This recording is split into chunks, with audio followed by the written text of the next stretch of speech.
I love cooking. You know what I don't love? Measuring ingredients. But why? It's not hard, not too time consuming. It even makes cooking easier. I'm lazy. So I made my own measuring system. Here is how it works.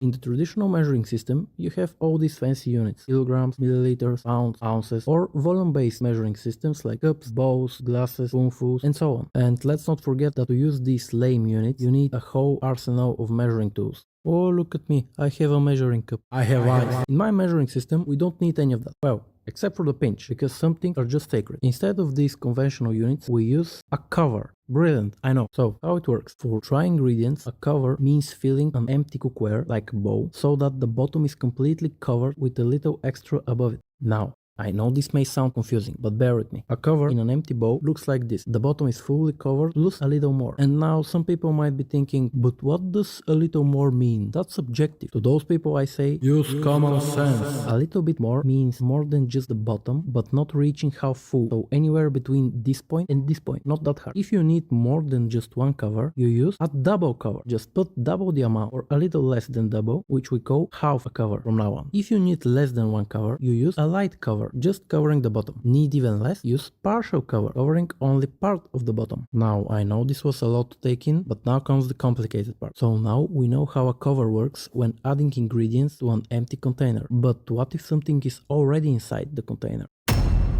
Let's say you're cooking pasta. You put the pasta in a pot and now you're wondering how much water to add. If an ingredient is already in the pot, a cover now means covering the pasta completely plus a little more. So the pasta should be fully submerged plus a little extra. Everything else works the same way. Instead of using the cookware as a guide, now you use the ingredients in the cookware as a guide. For liquids, it's basically the same. Now, if you have more exquisite taste, you may call it a splash. But what happens when you're mixing liquid with a liquid? Then the cover system doesn't work. Thankfully, we are prepared. Introducing the mix. Honestly, I don't know how I come up with this. A mix is used only for liquid to liquid combination. So let's say we have a cream in a bowl and we need to add milk. In this case, we have a light mix, a small amount of milk to slightly adjust the texture, an even mix, a 50-50 ratio of two liquid, and a full mix, adding enough milk to significantly change the texture. And other than that, we have a pinch, the classic, perfect as it is, and a sprinkle.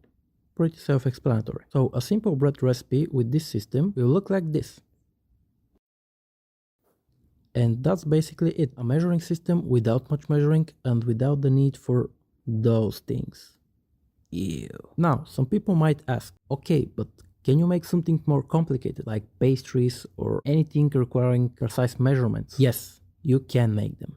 No one is stopping you. Will they turn out fine? Most likely not. Some might say this system is pointless, unnecessary, even actively harmful. But so is my life. Most of the things I do are pointless. I mean, I made a video about bricks.